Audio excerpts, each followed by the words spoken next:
Assalamualaikum warahmatullahi wabarakatuh. Alhamdulillahi nahmaduhu wa nasta'inuhu wa nastaghfiruh wa na'udzu billahi min syururi anfusina wa min sayyiati a'malina. May yahdihillahu fala mudilla lahu wa may yudlil fala hadiyalah. Asyhadu an la ilaha illallah wahdahu la syarika lah wa asyhadu anna sayyidana wa nabiyyana Muhammadan abduhu wa rasuluhu la nabiyya ba'dah. Allahumma salli wa sallim ala habibina Muhammadin ibni Abdillah wa ala alihi wa sahbihi wa mawalah wa ba'du. Hadirin dan hadirat jamaah salat maghrib, salat isya dan pengajian yang dimuliakan Allah.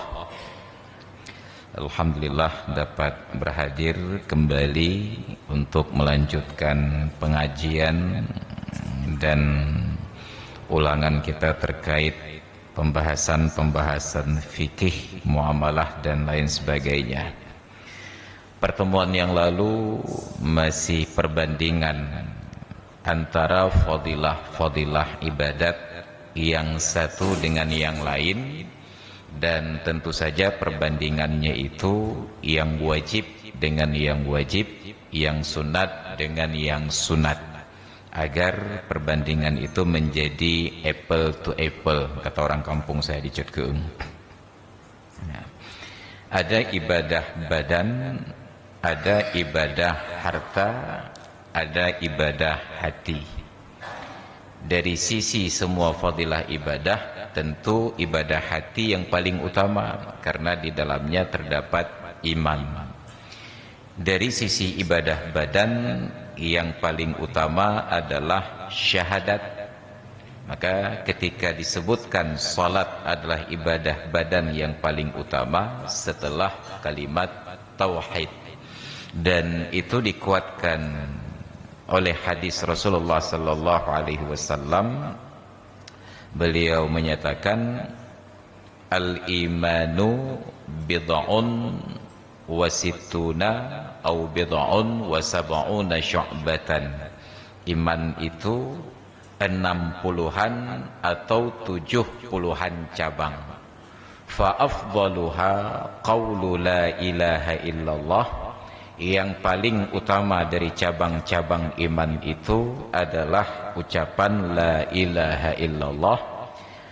Wa adnaha, dan yang paling rendah dari cabang iman itu imatatul adza anit thariq, menyingkirkan gangguan dari jalan. Wal haya'u syu'batun minal iman, dan malu itu adalah salah satu cabang iman. Maka syahadat menjadi yang paling utama. Terkait dengan ibadah harta, maka ada banyak sekali fadilah.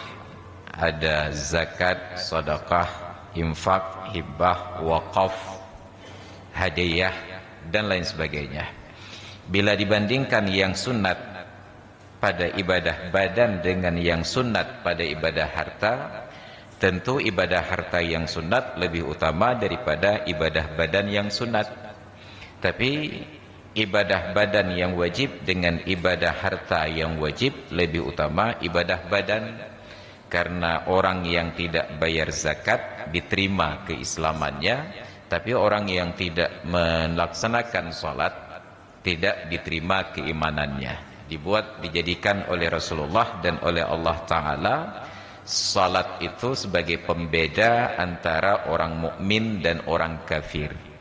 Jadi dikatakan oleh para ulama, manzilatus salati minal iman kamanzilatir ra'si minal badan. Kedudukan salat di dalam iman itu seperti posisi kepala pada tubuh manusia. Sedangkan rukun Islam yang lain, kalau syahadat yang pertama memang sudah ruhnya. Sedangkan anggota badan yang rukun Islam yang lain, zakat, puasa dan haji, itu seperti anggota badan yang lain, seperti tangan dan kaki. Maka dalam kehidupan sehari-hari bila datang ke tempat kita seorang yang tidak bertangan minta sedekah, kita terima, malah kita ibah. Datang ke tempat kita seorang yang tidak berkaki minta sedekah, kita berikan karena kita ibah. Datang ke tempat kita orang yang tidak punya tangan, tidak punya kaki, lebih banyak lagi kita kasih karena lebih ibah. Bayangkan kalau yang datang minta sedekah ke rumah kita, yang punya tangan, punya kaki tapi enggak punya kepala. Yang apa? Ini rencana Nabi sedekah. Kenapa? Tidak terbayang ada kehidupan pada orang yang tidak punya kepala. Ini yang tidak punya kepala. Tidak terbayang ada kehidupan pada orang yang tidak punya kepala. Maka tidak terbayang ada iman pada orang yang tidak mendirikan solat. Karena itu di awal-awal kajian kita dahulu tentang fardu solat, waliyul amri, pemimpin, berkewajiban untuk mengawasi warganya yang tidak menunaikan solat. Bila didapati tidak solat, maka pemimpin wajib menyuruh warga itu untuk taubat, istitabah. 3 kali. Dia tidak solat maghrib tadi, tidak solat asar, karena ini sudah keluar waktu. Dipanggil oleh pemimpin, kenapa tidak solat asar? Katanya. Dikurung dulu, taubat mohon. Ditunggu interval waktu, tapi tidak dijelaskan interval waktunya itu apakah 1 kali waktu salat atau 1 hari 1 malam. Setelah 3 kali disuruh taubat tidak taubat, fayuqtalu bidarbi unuqihi, maka dibunuh dengan cara memenggal batang lehernya. Dalam pendapat jumhur Maliki, Syafi'i dan Hambali, haddan sebagai hukuman hudud. Sedangkan dalam mazhab Imam Hanafi, kufran, karena dianggap murtad. Maka tidak dimandikan, tidak dikafankan, tidak disolatkan, hanya ditanam saja. Itu seharusnya demikian. Tapi bagi pemerintah kita di Aceh yang bersyariat Islam ini, tidak solat tidak ada masalah. Yang penting divaksin. Ya, kalau tidak divaksin baru bermasalah. Ya, itu pula masalahnya. Maka itu demikian. Ya, jadi yang tidak sholat dibiarkan berkeliaran. Padahal yang paling berhak untuk tidak diberi makan, tidak diberi bantuan, tidak diberi pendidikan adalah orang yang tidak sholat. Tapi ternyata yang tidak divaksin yang dipersoalkan. Jadi andai kata berjalan seiring, vaksin tentang sholat diperhatikan, juga vaksin yang dari pemerintah itu diperhatikan, kita nggak ada masalah. Tapi ternyata ketidakadilan kita kepada Allah tersebut sangat nyata. Sangat nyata. Kalau sempat Allah Ta'ala cemburu sedikit saja habis dari tingkom. Tapi karena Allah Ta'ala maha luas karunianya, walaupun diperlakukan secara zalim, aturannya kita deklarasikan, tapi syariatnya tidak kita jalankan. Dan Allah masih izinkan untuk kita hidup baik-baik saja di bumi ini. Na'udzubillah, betapa kita ini sedang dalam posisi istidraj. Orang-orang yang mempermainkan hukum Allah ini sedang dilimpahkan kekayaan oleh Allah Ta'ala. Moto baru juga kan. Tunggulah waktunya tiba. Na'udzubillah. Maka yang bertetangga dengan orang-orang demikian sudah boleh jual rumah murah-murah. Bedulinan. Itu tiba waktunya nanti. Wattaqu fitnatan la tusibannal ladzina zalamu minkum khassah. Hendaklah kalian takut kepada sebuah fitnah, sebuah cobaan, ujian dari Allah yang apabila diberikan tidak hanya menimpa orang-orang yang berbuat zalim saja di antara kalian. Hendaklah kalian takut, kata Allah. Alhamdulillah. Jadi seharusnya yang paling utama diperhatikan yang tidak sholat, baru yang mengabaikan syarat-syarat sholat. Dia sholat, tetapi aplikasinya tidak ada dalam kehidupan. Kehidupannya tidak suci, berlumuran dengan najis. Kehidupannya tidak rapi karena auratnya terbuka. Kehidupannya tidak mengenal waktu, dia berleha-leha. Maka aturan-aturan prinsip sholat itu ditegakkan, maka insya Allah negeri akan baik-baik saja. Tapi ternyata sekeras apapun kita berbicara, mereka yang memegang kekuasaan sudah sampai pada derajat summun bukmun umyun. Bukan hanya para penguasanya, tetapi juga orang-orang alim yang diberikan kekuasaan untuk berbicara. Maka sampai hari ini MPU masih adem ayem saja terkait fenomena di Banda Aceh, Aceh Besar dan Aceh, anak-anak muda, orang-orang tua yang bercelana pendek. Sampai tadi saya keluar dari kota Madia Cut Keeng, itu di kampus di lingkungan Kopelma Darussalam melepah remeh urang agam 2 puntung. Cuma ya rektornya nggak melihat, karena kaca film mobil rektor itu 180% hitamnya, anu mah kalau luar. Maka perlu pejabat itu nyetir sendiri supaya melihat di jalan raya. Jadi salat menjadi prioritas yang paling utama pada ukuran yang fardu. Tapi untuk yang sunat, salat bukan menjadi yang utama. Maka yang paling utama pada ibadah sunat adalah ibadah harta. Jadi orang yang hartanya bermanfaat untuk orang banyak lebih tinggi martabat dan derajat daripada orang yang salatnya lebih banyak daripada orang-orang yang lain. Jadi jangan terlalu sibuk dengan salat sunat apabila ada fadilah sunat yang lain yang luar biasa. Makanya kita ditegur oleh Allah dan oleh Rasulnya, salat sunat tetap saja namanya sunat. Kadang-kadang salat sunat ini berubah menjadi haram apabila terabaikan kewajiban-kewajiban yang lain. Kewajiban mencari nafkah, lalu sembahyang sunat pula pingkui, tapi ternyata istri dan anak-anak terlantar kelaparan. Kita punya prinsip, tapi saya nggak masalah Pak Ustaz, rezeki dari Allah Ta'ala. Kalau sudah ditakdirkan kenyang, tetap saja kenyang. Bagaimana kenyangnya? Nanti ketika sedang sholat, tiba-tiba diajak makan kenduri. Wah, gerau dengan duri, perumahan dia terau di rumah. Jadi, itu nanti perbandingan antara yang sunat-sunat, bukan perbandingan pada yang wajib-wajib.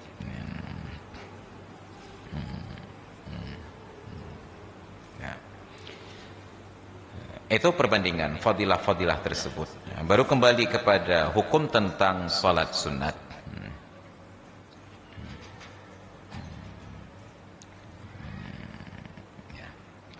Jadi ketika disebutkan bahwa puasa adalah ibadah yang paling utama, itu secara umum. Tapi bila nanti berbanding dalam banyak sedikitnya jumlah ibadah, tentu puasa sunat 1 hari lebih utama daripada salat sunat 2 rakaat. Puasa 1 hari sunat, salat sunat 2 rakaat sunat. Kalah salat sunat 2 rakaat dibandingkan puasa 1 hari. Tapi ternyata ada fadilah yang jauh lebih tinggi tanpa harus repot-repot. Apa itu? Duduk di dalam majelis ilmu lebih baik daripada salat sunat 1000 rakaat. 1000 rakaat. Ini ada tataman sunat 1000 rakaat handruk cit. Bahkan bulan Ramadan yang 20 rakaat saja banyak yang menyerah. Yang 8 saja masih mencari yang pelaksanaannya efisien dan efektif. Yang diselenggarakan dengan cara yang seksama dan dalam tempo yang sesingkat-singkatnya. Tapi begitu kita duduk di dalam majelis ilmu, terserah mau jaga ataupun tidur, paham ataupun tidak, pokoknya di majelis ilmu, maka kita dapatkan fadilah 1000 rakaat.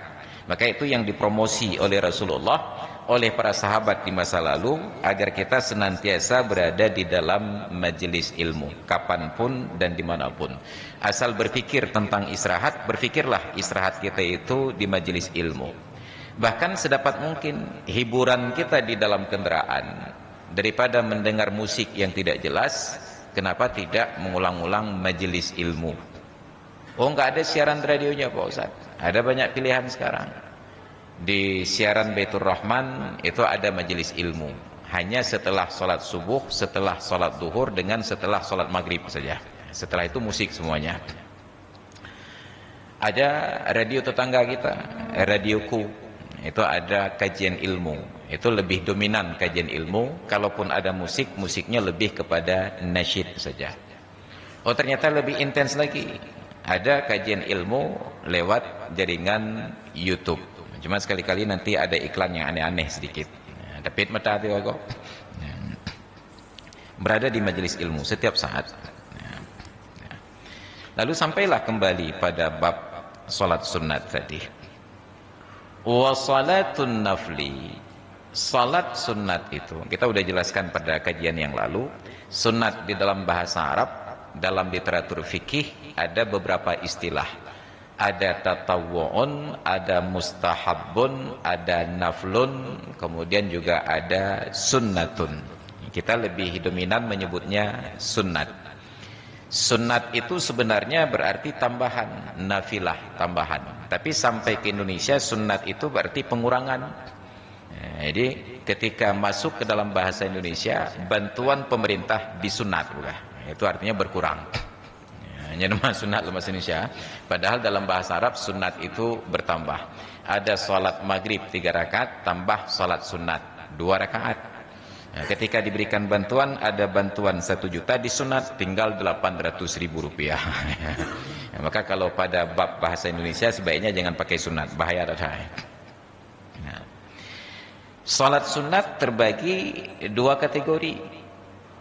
Qismun la tusannu lahu jama'atun. 1 kategori tidak disunatkan berjamaah. Salatnya sunat, tetapi berjamaahnya tidak sunat. 1 kategori lagi, salatnya sunat dan berjamaah pada salat itu hukumnya juga sunat. Apa maknanya? Pada yang disunatkan berjamaah, dikerjakan sendiri sah. Dikerjakan secara berjamaah dapat fadilah 27 derajat. Nah, kita sudah selesaikan pembahasan tentang derajat pada pertemuan yang lalu. Bahwa derajat bukanlah kelipatan. Derajat itu fadilah yang Allah berikan yang kita tidak paham bagaimana bentuk dan wujudnya. Sedangkan yang tidak disunatkan berjamaah, dikerjakan sendiri-sendiri sah. Dikerjakan secara berjamaah juga sah, tetapi tidak mendapatkan fadilah 27 derajat. Kita jelaskan demikian agar nanti tidak terlanjur memvonis orang-orang yang mempraktikkan sholat sunat yang tidak disyariatkan berjamaah ternyata dilaksanakan secara berjamaah, langsung kita vonis bid'ah. Celakanya pemahaman bid'ah kita hanya satu saja, kullu bid'atin dhalalah, setiap bid'ah itu sesat, wa kullu dhalalatin finnar, dan setiap yang sesat itu tempatnya di neraka. Yang kehadiran. Padahal dibagi nanti, ada bid'ah mahmudah, ada bid'ah mazmumah. Nah, saya ingat dulu tahun 96 pertama kali ikut tes wawancara kuliah ke Arab Saudi, muqabalah syahsiyah. Saya ikut daurahnya itu di Riau, Universitas Islam Riau, Jalan Kahar Nasution. Saat itu materi yang disampaikan terkait dengan fikih, tidak ada pembahasan tentang salat rawatib qabliyah dan ba'diyah secara berjamaah. Hanya disinggung bab-bab yang lain. Lalu ketika saya ikut sekali lagi di tahun 2001 di Gontor, Ponorogo, ternyata pada materi fikihnya sudah ada pembahasan salah satu bentuk bid'ah yang dipraktikkan di Indonesia, katanya di dalam kitab tersebut, adalah salat rawatib qabliyah dan ba'diyah yang dilaksanakan secara berjamaah. Jadi memang tugas dosen-dosen dari Arab Saudi ini memata-matai praktek ibadah kita saja, lagi hana bulain ya. Padahal nanti setelah ditelusuri, ternyata Rasulullah dalam salah satu praktek sholat rawatib beliau dilaksanakan berjamaah. Itu di dalam riwayat Muhammad ibnul Munkadir. Beliau sholat malam dengan Nabi, sholat ba'diyah isya 2 rakaat, ikut imam kepada Nabi. Maka nanti berlaku qiyas. Kalau sholat ba'diyah isya itu adalah sholat rawatib, dan beliau itu mengikut imam kepada Nabi, Nabi tidak persoalkan, berarti berlaku juga pada sholat rawatib yang lain juga demikian. Sudah ada contoh dari tuntunan, walaupun tidak secara harfiah menunjukkan kepada praktek yang sama. Makanya di dalam bab fikih, dalil itu sesuatu yang berbeda dengan istidlal. Ada dalil, ada istidlal. Tapi kawan kita sebelah, cek toko sebelah apa? Kawan sebelah, mereka hanya mau dalil, tidak paham tentang istidlal. Jadi semuanya itu harus tertulis secara tekstual. Asal tidak ada dalam ayat, tidak ada dalam hadis, maka semuanya bid'ah. Termasuklah wirid-wirid kita baca Fatihah setelah sholat. Bayangkan imam kita itu Tengku Edi Saputra, doktor di Universitas Al-Azhar, tapi beliau divonis bid'ah karena baca Fatihah setelah salat. Al-Fatihah. Ya, ahli bid'ah beliau. Siapa yang membid'ahkan? Yang mengaji di YouTube hari Sabtu dan hari Minggu. Makan terbalik data dunia. Itulah dunia terbalik. Ya, kita yang sudah mengkaji ilmu ini pada orang-orang yang berkompeten, dan ternyata orang-orang berkompeten menurut kita tidak berkompeten menurut mereka. Ketika kita perdebatkan dalam tanda kutip tentang dalil baca Fatihah, mereka berani menyesatkan Dr. Muhammad Ali Jumu'ah, mantan mufti negara Mesir, hanya untuk membela mereka Tengku yang lahir di Aceh yang salah mengaji. Bayangkan demikian fanatiknya mereka kepada ustadz dari kelompoknya. Dr. Muhammad Ali Jumu'ah, mantan mufti negara Mesir, itu dianggap sesat, sedangkan Tengku mereka yang lahir di Merudu dianggap paling selamat. Ya, maka sedemikian fanatisme yang ditanamkan di dalam benak mereka. Nah, maka nauzubillah, ini terjadi fanatisme yang berlebihan.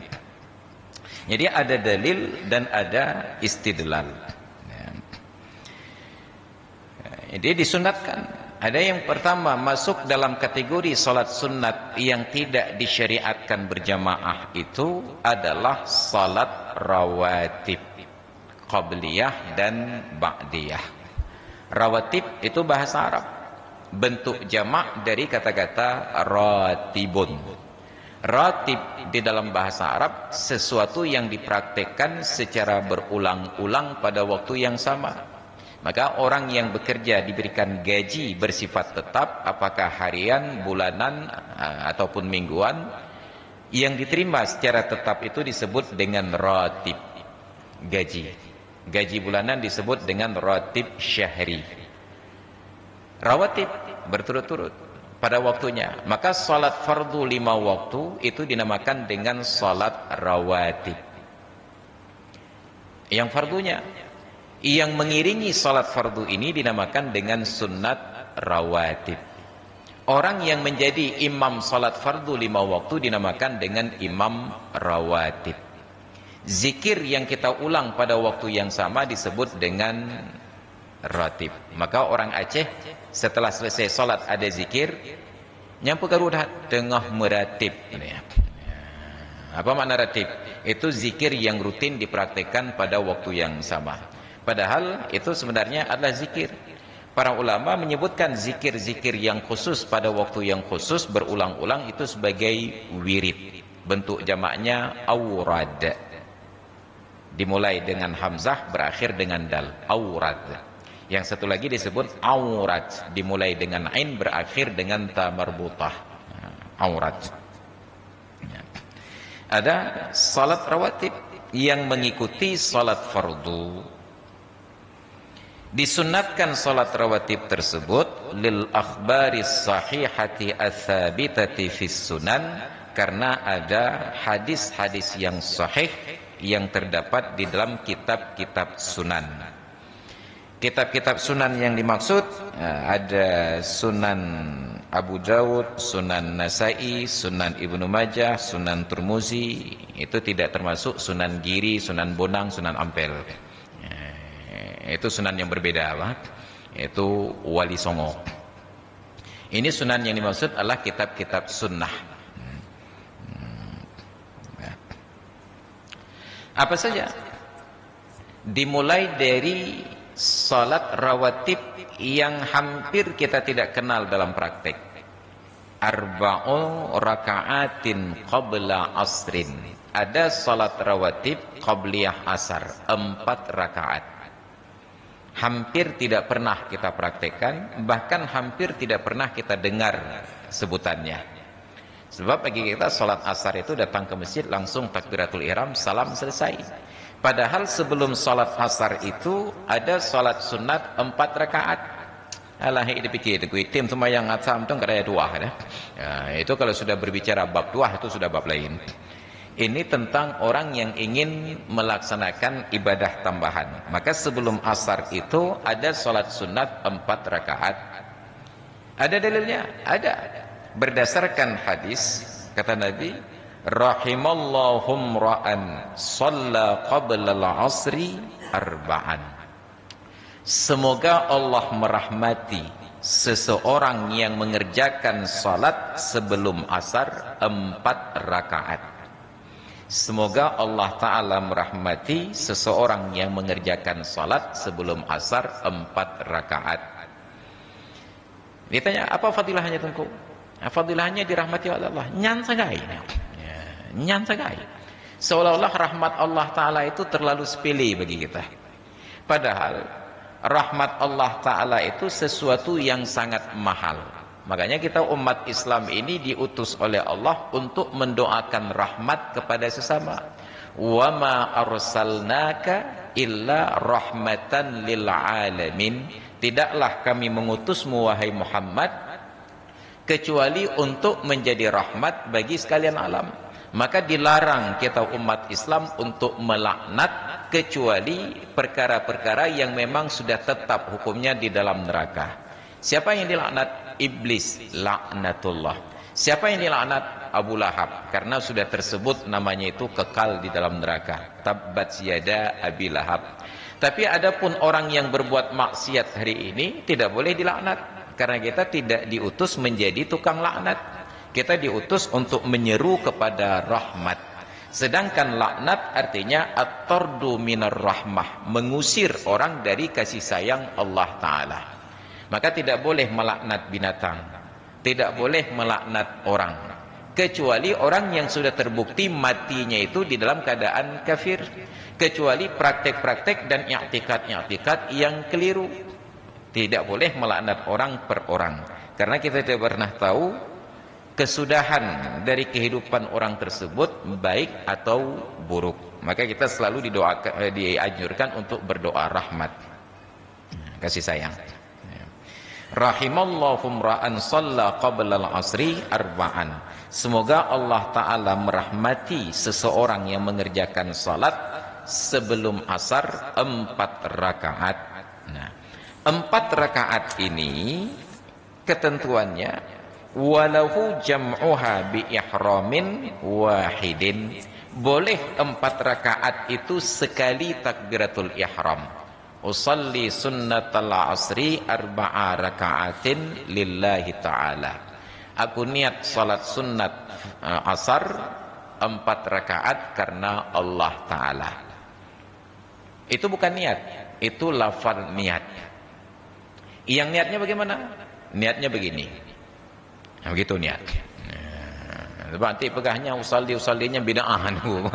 Memang menyuka usalli bid'ah kiban tak perlu niat baru lain. Nah, maka kalau ada ustaz-ustaz yang katakan usalli fulan, usalli fulin itu bid'ah, tantang ustaz tersebut untuk mengajarkan niat tanpa usalli. Ya ustaz, kalau usalli itu bid'ah bagaimana mengajarkan niat? Niat itu begini. Oh begitu ustaz? Ya begini. Maka kamu menganggap. Ya. Jadi karena tidak mampu untuk mentransfer ilmu dari hati ke hati, maka perlu bahasa lisan. Karena itulah para ulama lughah menyatakan innamal kalamu la fil fuadi. Yang sebenarnya ucapan itu ada di dalam hati. Wa innama ju'ilal lisanu alaihi dalila. Dan hanya saja dijadikan lidah untuk menunjukkan isi hati.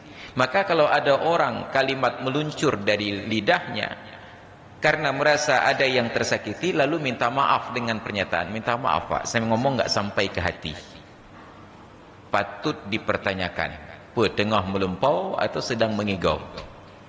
Karena tidak mungkin orang yang berbicara dalam keadaan sadar tidak sampai ke hati. Itu lebih dahulu ada di hati, keluar di lidah. Maka diajarkan oleh orang-orang alim sejak dari zaman dahulu, yang keluar dari mulut adalah isi hati. Yang baik di hati, baik di mulut. Yang buruk di hati, buruk di mulut. Maka latih anak-anak kita untuk terbiasa berucap yang baik-baik. Saya itu tinggalnya di kota Madia Cet Keeng, Ubo Aceh Rayu. Dan Aceh Rayu itu bagian memaki-maki cikata drol. Ya, let lemo, let kameng, let manok, let itik, let lemo. Itu baru let, belum lagi kalimat yang lain. Yang let mentah kita dengar. Yang tidak ada cuma 2 let jen dengan let call. Sudah menjadi standar. Ketika saya khawatir anak saya besar dalam tradisi berbahasa yang buruk, maka saya pilih untuk menyekolahkan dia di Kota Madia, Banda Aceh. Yang terdekat itu Kecamatan Syah Kuala, di SD 69, Jalan Bayun, Dusun Sederhana, Kopelma, Darussalam. Jarak dari tempat tinggal saya 6,5 kilo. Padahal di depan pesantren tinggal nyebrang jalan sudah ada SD Negeri Lepung 26. Ada Lepung 26, ada Lepung 25. Jadi yang di Loknga itu masih kalah 25, kami 26. Sago. Ya. Hanya tinggal nyebrang jalan saja. Tapi saya berpikir, kalau saya tidak mau repot-repot mengantarkan anak sekolah jauh ke kota Banda Aceh yang bertutur dengan bahasa Indonesia, maka saya akan repot begitu anak pulang dari sekolah di kota Madia Cut Keung mendengar kalimat-kalimat ajaib tersebut. Maka akhirnya saya sekolahkan ke Darussalam. Jadi di Darussalam itu anak-anak bertutur dengan bahasa Indonesia. Jadi ketika memaki agak sedikit sulit. Kejar mamaki. Anak yuli. Ya. Tapi begitu diterjemahkan ke dalam bahasa Indonesia, kejar mamaki, anak gura alik. Ya, maka alhamdulillah dia tidak pandai mencaci maki. Saya rahasiakan kalimat-kalimat tersebut sampai akhirnya tanpa sadar saya sendiri yang mengajarkan kalimat makian. Kapan? Usianya baru 3 tahun, saya pulang dari Aceh Selatan. Sore itu masih di di kampung Sengko Mulat, tempat orang Banda Aceh sekarang mencari kuah cu. Nah, itu di kaki Kulu. Saya buru-buru mengejar pengajian malam Ahad waktu itu di Masjid Lamrabo. Ketika sedang buru-buru, jalan sempit, berliku dan menanjak. Tiba-tiba terlihat 2 orang ababil, abigilabil sedang rapat di jalan. Jak gandeng-gandeng 2. Saya klakson-klakson, alih kelau, alih dulau. Tidak direspon. Naiklah darah saya ke ubun-ubun. Begitu sampai di samping mereka, saya pepet, saya turunkan jendela sebelah kiri, keluarlah kalimat ajaib tersebut. Keluarlah kalimat, apa saya bilang? Hanya kalimat itu saja. Saya lupa bahwa di samping ada istri yang sedang menggendong anak. Berlanjut perjalanan. Malam Rabu, selesai dari pengajian di Masjid Subul Salam, Pungai Blangcut, jam 11 saya sampai ke rumah, disambut oleh istri dengan senyuman yang berarti. Ditanya, "Bang, nak ingat mentang pernah pegah ba anak banyak cirit baki Gunung Kulu dan." Saking malunya untuk mengulang, bahkan mengingatnya saja enggak nyaman. Saya tanya, "Pakan?" Alhamdulillah dengan berkat pengajaran abang, anak itu ke Cerong. Anak itu ke Cerong. Saya tanya, "Cerong bagaimana?" Tadi sore ketika dia kesal kepada murid-murid pesantren, keluar kalimat ajaib tersebut. Ya. Bayangkan hanya 1 kali langsung lancar. Andai kata itu berulang-ulang maka menjadi wirid bagi dia. Jangan perdengarkan kepada anak-anak kalimat yang tidak baik tersebut. Maka seburuk-buruk televisi tidak lagi mengajarkan kalimat caci maki ini. Sinetron tidak baik, film itu tidak baik. Tapi kalau ada kalimat caci maki, dihilangkan suara, tinggal bunyi tit saja. Kalau itu berbahasa Inggris, bahasanya dihilangkan, terjemahannya pun dihilangkan, hanya tinggal bintang saja. Jadi kita tidak bisa lagi belajar caci maki dari televisi. Tinggal sekarang caci maki itu diajarkan di atas mimbar dakwah. Maka nauzubillah, inilah guru-guru kita lupa bahwa apa yang mereka sampaikan di atas mimbar itu menjadi sebuah pengajaran dan pembelajaran yang buruk untuk generasi yang akan datang. Maka mudah-mudahan guru-guru kita menjadi hati-hati dan teliti, karena itu direkam sekarang ini dan diulang-ulang menjadi saksi. Nauzubillah, semua nauzubillah. Jadi 4 rakaat salat sunat sebelum asar boleh dengan 1 kali takbir, takbiratul ihram maksudnya, sekali niat sampai dengan selesai 1 kali salam. Dan ada 2 pilihan, boleh sekali salam, boleh dengan 2 kali salam. Tentu saja ada 2 kali takbiratul ihram. Bila 1 kali salam 4 rakaat, ada 2 pilihan pula, boleh sekali duduk tasyahud, boleh 2 kali duduk tasyahud. Kenapa boleh? Karena ini salat sunat siang hari. Berbeda hukumnya apabila salat sunat malam hari. Tunduk pada ketentuan umum ketika Rasulullah menyatakan salatul laili mathna mathna. Salat malam itu dua rakaat. Maka tidak sah salat malam, salat sunat lebih dari 2 rakaat sekali salam selain dari salat witir. Maka witir ini boleh 3 rakaat sekali salam, 5 rakaat sekali salam, sampai 11 rakaat sekali salam. Khusus witir. Selain witir tidak boleh. Salat tarawih tetap walaupun 8 atau 12 ataupun 20, 2 rakaat sekali salam.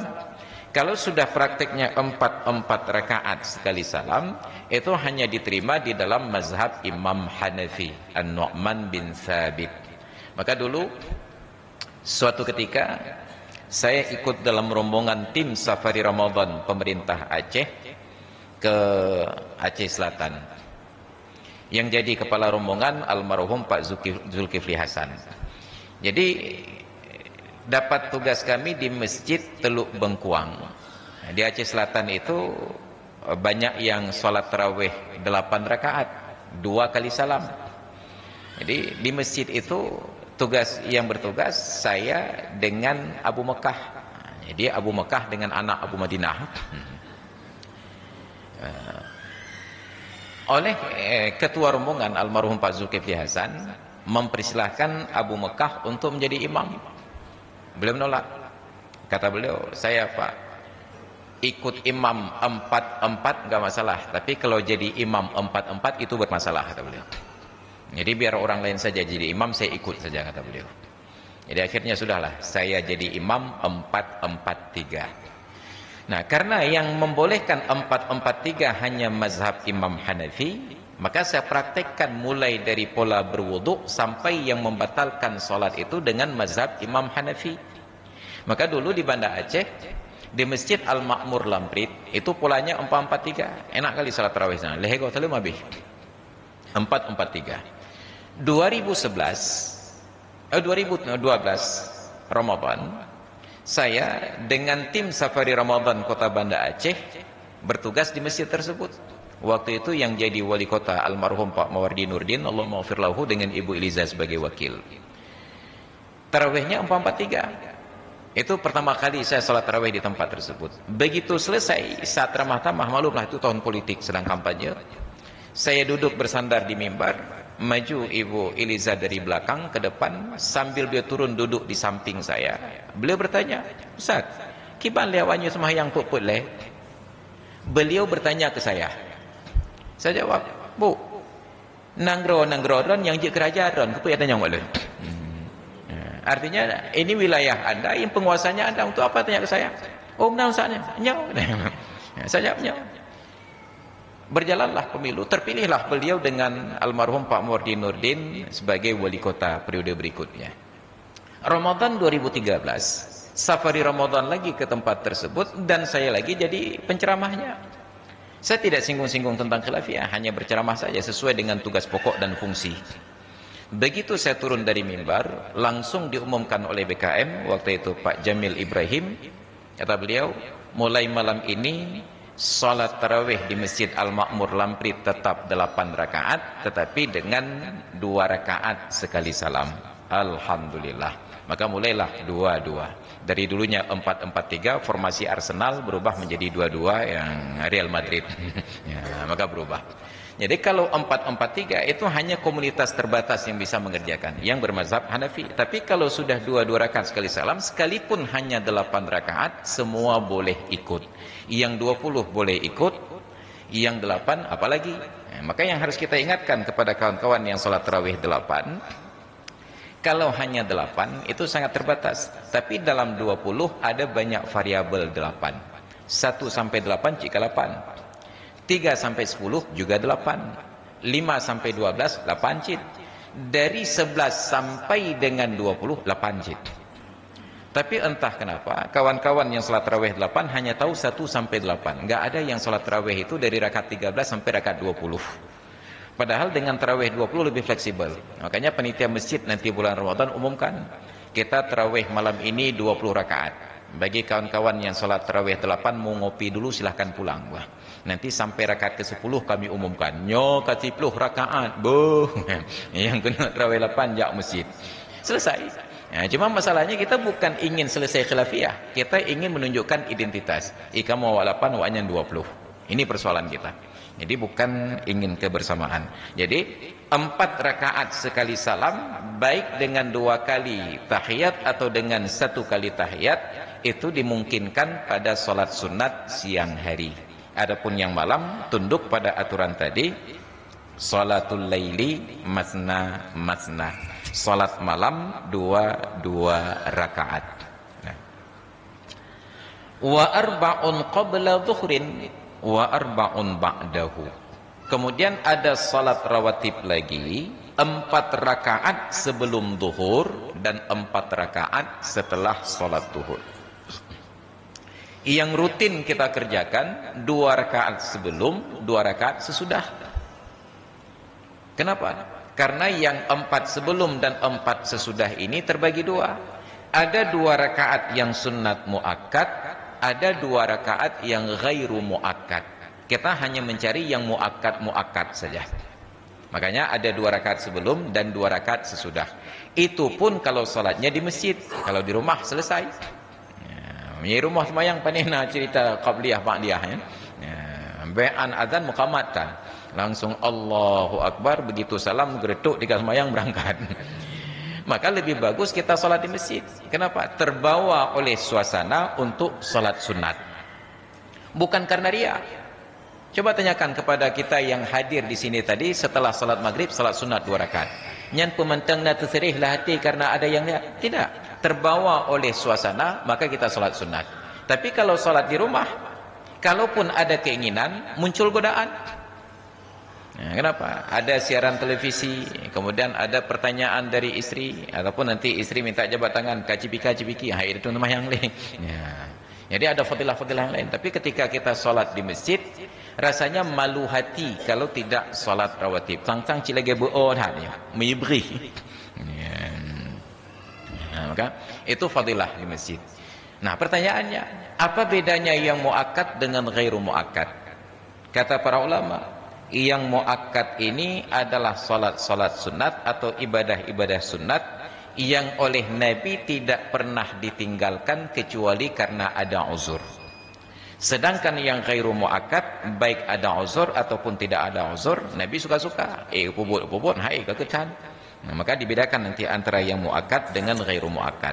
Pertanyaannya, kalau salat qabliyah zuhur hanya 2 rakaat, itu yang muakkad atau ghairu muakkad?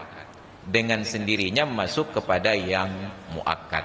Kita tambah 2 rakaat lagi menjadi ghairu muakkad. Jadi dapat fadilah dua-duanya. Dan kita tidak pernah tahu apakah pada yang muakkad itu lebih besar fadilah ataukah pada yang ghairu muakkad. Yang penting lakukan ibadah itu karena Allah, jangan kalkulasi pahala. Allah yang akan beri dan Allah yang akan balas. Hadirin dan hadirat sekalian yang dirahmati Allah, karena waktu pula sudah berbunyi lonceng no? Tiba saatnya kumandang azan Isya. Kita padakan kajian sampai di sini. Insyaallah kita lanjutkan pada pertemuan yang akan datang tentang pembahasan lanjutan dari salat sunat rawatib. Demikian kajian kita, mudah-mudahan jadi ilmu yang bermanfaat. Wallahu a'lam bissawab wa ilaihil marji'un wal ma'ab. Hadanallahu wa yakum ajma'in. Assalamualaikum warahmatullahi wabarakatuh.